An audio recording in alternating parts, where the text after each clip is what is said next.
اتنے لوگ ہلاک ہوں گے کہ ایک پرندہ سینکڑوں میل تک اڑتا ہوا چلا جائے گا اور اسے سوائے لاشوں کے اور کچھ نظر نہیں آئے. یہ نقشہ خاکم بدہن تلا ہوا ہے، کھڑا ہوا ہے.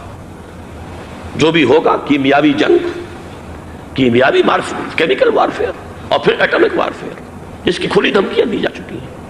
کبھی کوریا کے بارے میں اندیشہ تھا کہ یہ درندے خدا کی دھرتی کو، کوریا کی غریب بستی کو ناگاساکی بنا کے چھوڑیں گے، ہیروشیما بنا کے چھوڑیں گے.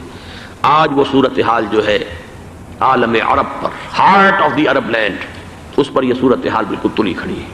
اس میں ہمیں کیا کرنا چاہیے؟ میں نے یہ چاہا کہ پورا پس منظر آپ کے سامنے ہو. صرف وقتی سا کوئی ایک نعرہ، وقتی سی کوئی ایک خبر، اس کے حوالے سے ایک جذبات کا معاملہ، پورا ایک پس منظر سامنے رکھیے.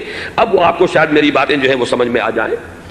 نمبر ایک، ہمیں کسی صورت اس جنگ میں امریکہ کے گھڑے کی مچھلی نہیں بننا چاہیے.